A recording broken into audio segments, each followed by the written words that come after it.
medtech companies are facing major opportunities for innovation, and an increasing number of breakthrough medical technologies are being developed to fulfill unmet clinical needs or to achieve improved patient outcomes. But barriers in the access to advanced technologies have also been growing in recent years, especially complex reimbursement and procurement pathways, budgetary constraints, and increased price control mechanisms are taking a toll, in addition to changing regulatory landscape, lengthy assessment processes, health technology assessment methodologies that are still not fully developed for the medical device sector, and more stringent evidence requirements.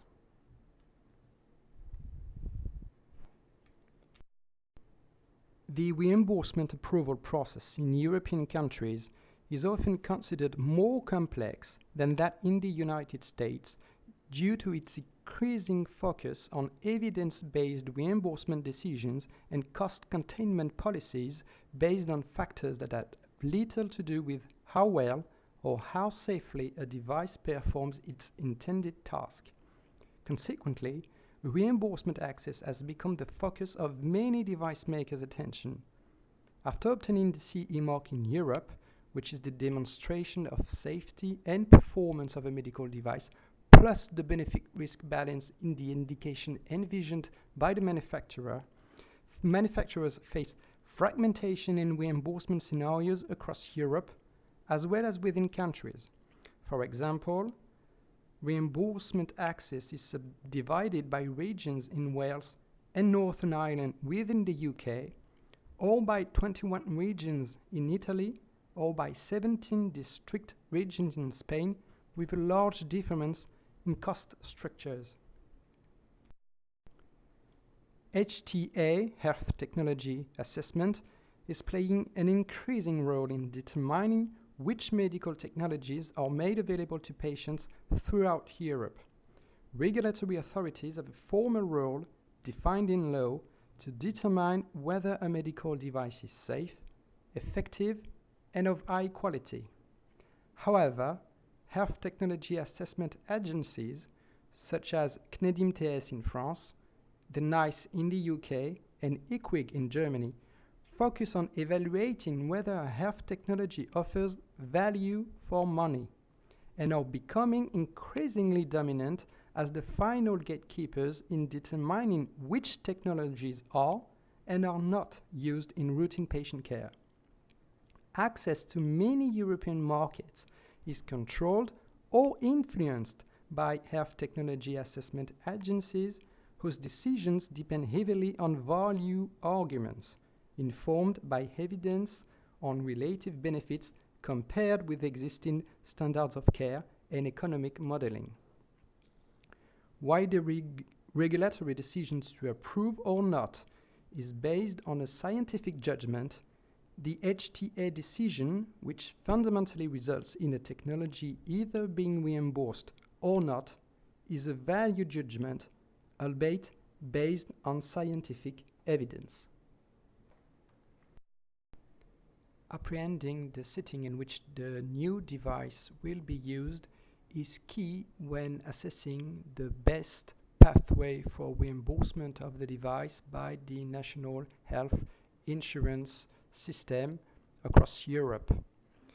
Similar to Germany in the UK, for example, reimbursement system in France is divided into two types of reimbursement. Medical devices dispensed in the form of inpatient care, that is at the hospitals, and outpatient sector, that is medical devices prescribed by physicians through pharmacies and retail outlets to patients who are not receiving hospitals care. I will cover successively the two different scenarios, whether outpatient sector or inpatient sector, with France serving as an illustration of the different pathways for reimbursement that any manufacturer would face in other major European countries such as Germany and the UK. So this is the plan of the presentation for France, with outpatient sector first and two different options for reimbursement, framework of the procedure and the LPPR, and the inpatient sector with a clear principle, that is diagnostic related group, and an add-on list for covering devices that do not fulfill the diagnosis related group codes. Afterwards, we will cover the specific medical technology assessment by the French competent agencies in this respect, which is quite similar to what you would expect of other agencies across Europe, notably Germany and the UK. So first, the outpatient sector, with the scenario of the medical device refunded within the framework of the procedure. The expenses related to some medical devices in France can be included in the cost of performing of medical procedures, for which the French social security system will pay a global price. The specific pathway involves the assessment of medical procedures, which is conducted by National Committee of Medical Devices and Health Technologies, which name is CNEGDIN-TS. This committee will rely on the work of the Department of Medical Procedure Assessment, SEAP. The assessment of medical procedures enables to give guidance on the opportunity to include such procedures in the refund procedure of the National Health Insurance System, as well as on the conditions of this inclusion and possible removal from inclusion of medical procedures. Generally, requests for inclusion are submitted by external bodies, learned societies, the Ministry of Health, the National Cancer Institute, or registered association of users. It is thus important to point out that manufacturers can only approach learned societies when appropriate in order to have said learned societies requesting the inclusion of a device in a specific or a new procedure to be approved by the National Health Insurance. Devices concerned by this medical procedure framework for reimbursement are typically dental implants, osteodensitometry for the diagnosis of osteoporosis, researching HIV or HCV in sperm. Another pathway for reimbursement of the device is to include such device in the list of products and services qualifying for reimbursement, LPPR. The list concerns the medical device itself, for example, an auditory prosthesis, and also the service necessary for its proper use, for example, the service of an audioprosthesist to adjust and regulate the prosthesis for a particular patient. The complementary nature of the appliance, that is the medical device, and the equipment, the service, is one of the characteristics of the LPPR. LPPR is divided into 4 parts. Section 1 covers materials and treatments in the home, dietary products, items for dressings. Section 2 covers external orthotics and prostheses. Section 3 covers implantable medical devices, such as internal prostheses, while Section 4 covers vehicles for physically handicapped people. There are 2 ways in which a medical device can be included on the LPPR, under the generic line or a brand trade name. The general method is by generic description. This method of inclusion identifies a type of product according to its indication and technical specifications without mentioning the brand name or the company. If the manufacturer feels that his product or service matches one of the generic definitions in the LPPR, all he has to do is label the product according to the LPPR nomenclature. the product will obtain a single tariff already provided in the ILPPR, and the device will be able to directly access the market subject to being approved with the CE market on a prior basis. Any medical device of this type fulfilling the definition and the technical specification of one of the generic definitions of the ILPPR will be refunded by the National Health Insurance in France. The product is not assessed by the National Committee of Medical Devices and Health Technologies, that is CNEDIMTS, when first included, but must nevertheless be declared to NSM. Declaration of the device when it enters the market is mandatory in this respect. Registration can either be under the brand name or trade name. This method is used for products which are innovative in nature, or when the impact on health insurance payments, for example, implantable cardiac defibrillators, public health requirements, for example, metal-on-metal total hip prosthesis, or the control or the difficulty of defining minimal technical specification require a specific monitoring of the product. The validity of the request for inclusion on the ILPPR under the brand or trade name for the product is evaluated by the CNEDIMTS, which bases its decision in particular on the dossier requesting reimbursement that is submitted by the manufacturer or the distributor of the device. The medical device reimbursement tariff is then negotiated between the Economic Committee on Healthcare Products, CEPS, and the manufacturer. Here is a specific time frame for reimbursement of medical devices that will be registered on the ILPPR under a brand or trade name.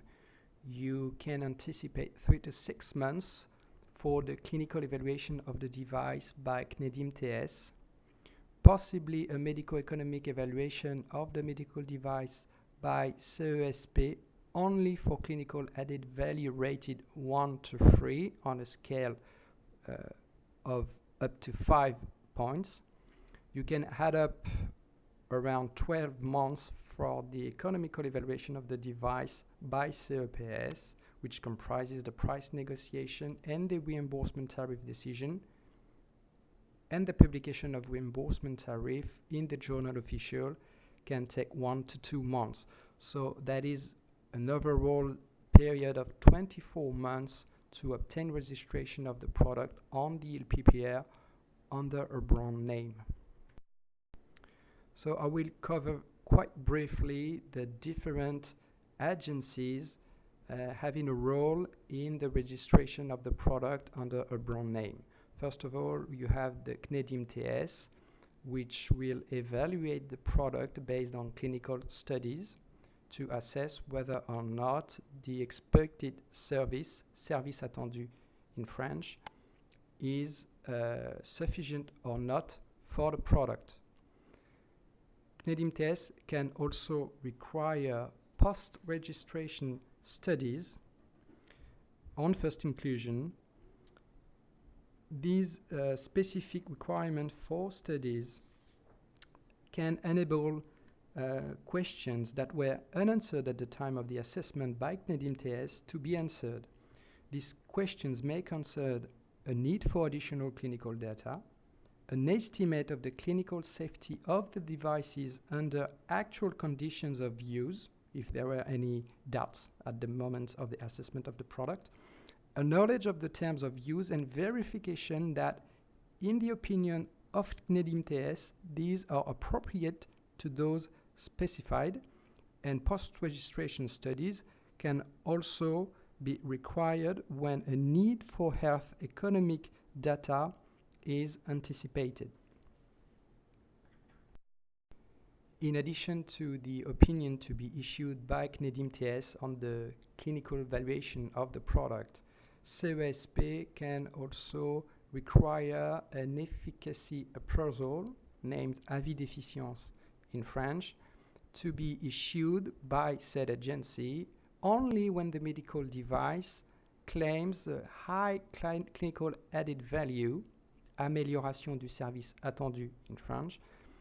That is, when said clinical added value is rated from 1 or 2 on a scale of 5 points, or rated 3 with a global turnover expected to be at least 20 million euros VAT included, or alternatively, when the device and the use of the device is susceptible of having significant impact on health insurance expenses.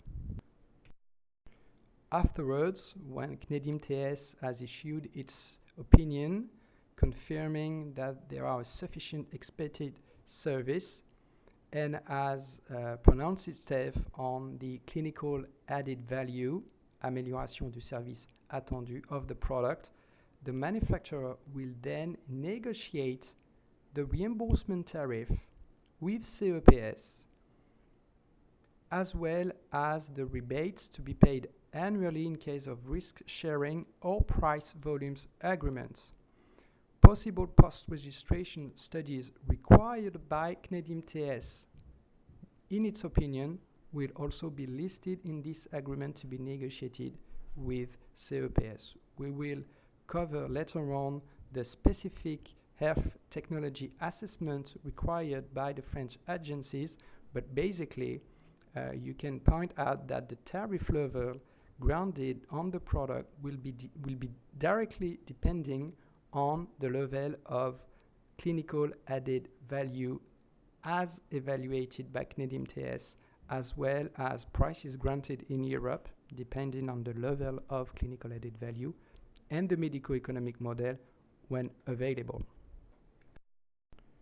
So this is a summary scheme of the reimbursement pathways for the outpatient sector, which covers what we've just described, from the reimbursement application to the possible reimbursement of the product based on the opinion from CNEDIM TS clinical evaluation, as well as the economic evaluation from CEPS and negotiation with the manufacturer. We will now cover the inpatient sector with two different, rather linked scenario: the medical device integrated into the diagnosis related group, or the medical device funded in plus of DRG through registration in an add-on list, which is called in France liste en sus.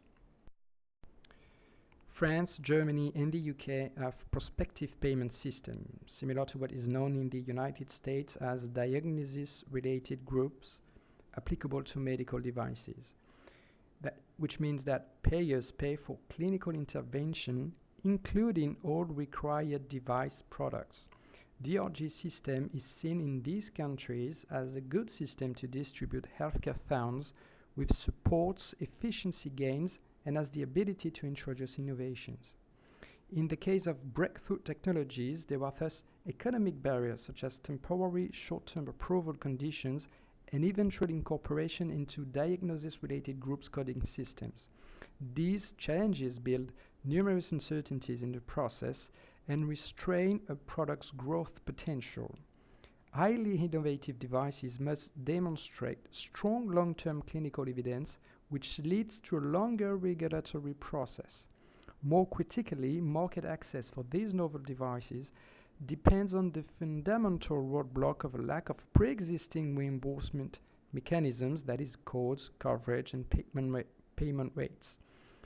For instance, in many of the Western reimbursement systems, France, Germany, and the UK, a device must first be in widespread use among physicians before the company can apply for the creation of a new reimbursement code, creating the risk of a circular problem. And that's the reason why, for France, for example, liste en sus, an add-on list, has been created several years ago to allow coverage of these novel, innovative devices that do not fit into an existing DRG code for reimbursement. So for the medical device to be registered on the add-on list, it must priorly be registered on the ILPPR under its brand or trade name. We have seen the conditions for this specific registration, and the device must also introduce a heterogeneity in hospitalization costs, because prescription of them within the same DRG varies. For example, cardiac and vascular implants and implantable cardiac defibrillators fulfill the description of a device introducing heterogeneity in hospitalization costs. There are no legal provision enabling to determine precisely what conditions must be fulfilled by a device to obtain its registration, but by comparison to what is provided for the pharmaceutical products, thus the expected service attendu for the device shall be rated as sufficient regarding clinical efficiency, and the clinical added value shall be rated major to moderate, 1 to 3, regarding relevant comparators, or a minor clinical added value if no relevant comparator and indication is of particular relevance to public health. This is a scheme summarizing the questions to be raised when trying to enter the reimbursement pathway in France. Is the medical device sufficiently reimbursed under DRG? Yes or no?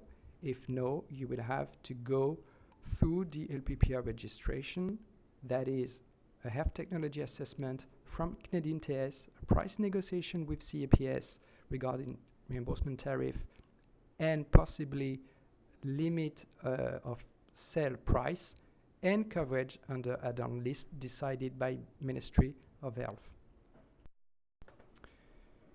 Now we will cover the medical technology assessment when required, that is, when the device is registered on the ILPPR under brand or trade name, or when the device is registered on the list en sus because not covered already by existing DRG code.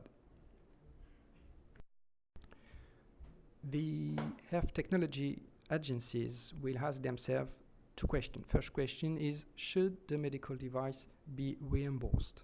This question is answered by the assessment of the expected service attendu of the product, whether it is sufficient or not. If the expected service is not sufficient, the product will not be reimbursed. If it is considered sufficient, you can expect reimbursement depending on the clinical added value of the product.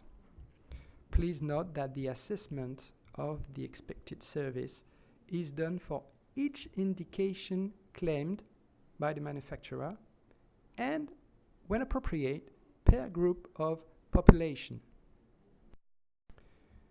You can see from the statistics that in 2015, most of the devices that have been assessed by Canadian TS have been declared as bringing a sufficient expected service. 83 on 100 of devices assessed were considered bringing sufficient service attendu.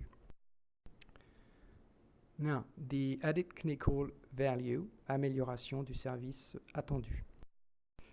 Second question from the agency is, does the medical device improve patients' clinical situation as compared to existing therapies?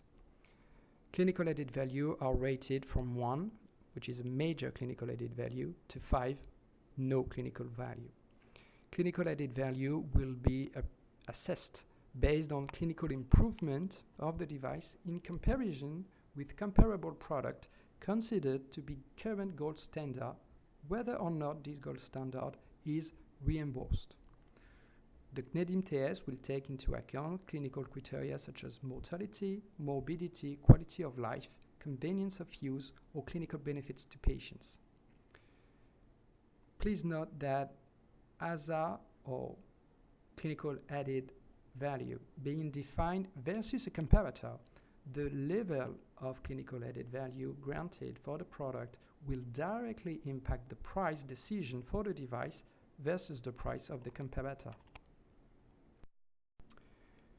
Based on statistics also, you will see that in 2015, 70% of the devices assessed by CNIDM-TS were considered to bring no clinical added value, and very few of them have been granted a clinical added value rated 1 to 3.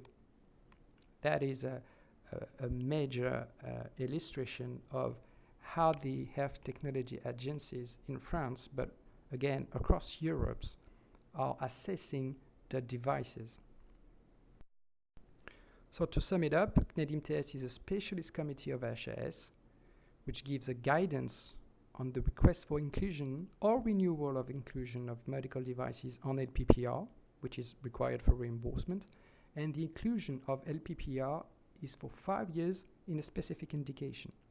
For new medical device, guidance from CNIDM-TS is based on the assessment of expected service attendu, and, if later is sufficient, on the assessment of clinical added value, amélioration du service attendu. Expected service is based essentially by indication on an assessment of the risk-benefit ratio, the role of the device within therapeutic strategy, and the benefit to public health, while clinical added value is done in relation to a comparator considered a gold standard. What has been said for France is more or less accurate as regards the reimbursement pathways as well as the medical technology assessment in relation to what you would face in Germany or in the UK. Germany operates a dual health system with statutory health insurance and private health insurance. All German residents are obliged to take either, and almost 90% is insured by the statutory health insurance. I will therefore discuss mainly of statutory health insurance system related price and reimbursement for medical devices. As for France, reimbursement system in Germany is divided into inpatient care and outpatient care. Outpatient care can refer to diagnosis, observations, treatment, rehabilitation provided on a non-hospitalized outpatient basis. The reimbursement of all physician-performed outpatient care treatment is subject to a schedule named Uniform Evaluation Scale, EBM, which determines the content of all billable benefits. Benefits not listed cannot be billed to the statutory health insurance, and the GB, the Federal Joint Committee, which is quite near the HAS in France, has to determine whether a specific benefit is billable to the health insurance. For this reason, treatments which involve the use of a novel medical device, but which are not listed in the standardized assessment factor schedule, cannot be billed to the health insurance. It is called the authorization right principle. The decision for accepting a new procedure will be ratified by the Federal Joint Committee with a possible health technology assessment from the Institute for Quality and Efficiency in Healthcare, which name is IQWiG. IQWiG is the pendant of CNIDM-TS in France. Also, the statutory health insurance reimbursable medical products must satisfy a number of minimum standards, of course the CE marking, but especially functional suitability, safety, quality, and medical benefit in order to be included in the therapeutic appliance schedule of approved medical devices. When a medical device is included in this directory, it can in principle be prescribed with the cost being borne by the statutory health insurance. Full procedure is detailed on the health insurance website with a clear explanation of what procedure to follow to obtain reimbursement under these pathways. As regards the inpatient sector, reimbursement of inpatient care medical devices is regulated by DRG system, similar to France or the UK, which means that hospitals receive a fixed amount that is set up by the DRG system for the entire treatment of the patient. There are approximately 1,200 DRGs with a defined compensation, which are updated annually. The DRG classification system uses case-related coding rules that apply to diagnosis and procedures. Medical devices prices are negotiated between the hospital and the respective manufacturer according to the specific device used to treat the patient, subject to relevant DRG. As in France, there are several ways to include a novel medical device in the DRG reimbursement scheme, but this assessment can take up to 3 years depending on the treatment at stake. Nevertheless, the use of novel technology is not restricted unless a negative decision regarding its efficacy has been made by the competent authority. It is called the reservation of prohibition principle. So there are two opposite principles: the authorization right for the outpatient sector and the reservation of prohibition for the inpatient sector.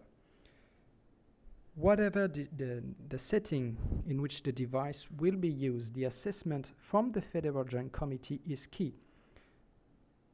For the patient, should the evaluation of the method and the decision from the Federal Joint Committee turn out to be positive, the authorization right is converted into an active permission.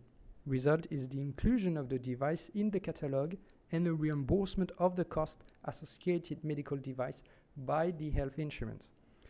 As regards the inpatient sector, should the outcome of the evaluation and the decision of the Federal Joint Committee not be favorable, the prohibition reservation is converted into an active ban, with the statutory health insurance unable to reimburse the method and the associated medical device costs. Finally, for very cost-intensive services, there are two options of compensation that are used in addition to the valid DRG flat rate. On the one hand, there is a NUB process for additional financing of innovation. On the other hand, invoicing an additional charge over and above the DRG flat rate. This mechanism is not restricted to innovations.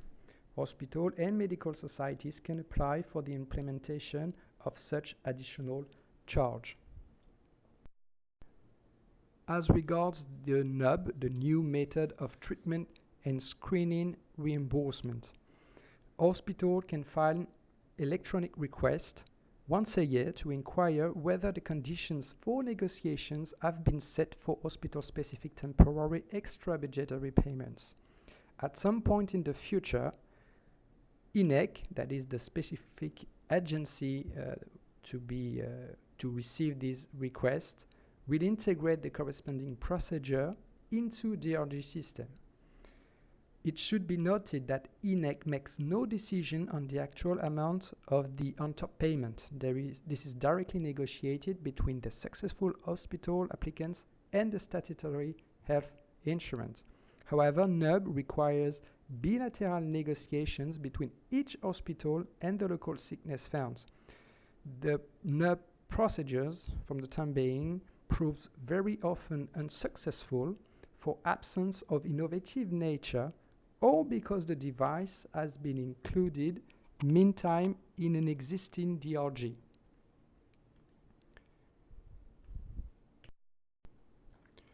As for the UK, the principles that have been described for France and Germany are quite accurate also to the pricing and reimbursement landscape in the UK.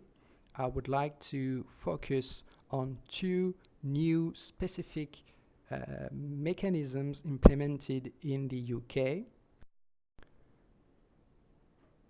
First, it will be the fast track procedure and the specific scheme for intensive cost medical devices purchase. So the new nationwide system for purchasing expensive medical devices has been rolled out since April 2016. The new system covers all high-cost tariff excluded devices set out in the list of high-cost devices national tariff payment system. It relates to devices that are expensive and are paid for on top of the national price or tariff for the procedure in which they are used. There are 17 categories of devices concerned by this specific nationwide system. I've described and listed a few of them, notably aneurysm coils and flow diverters, bone-anchored hearing aids, carotid, iliac, intracranial and renal stents, implantable cardioverter defibrillator with cardiac resynchronization therapy capability, or percutaneous valve repair and replacement devices. Another new mechanism implemented in the UK since April 2017 is the new Fast Track Appraisal FTA for technologies that offer exceptional value for money, aiming to provide quicker access for patients to the most cost-effective new treatments.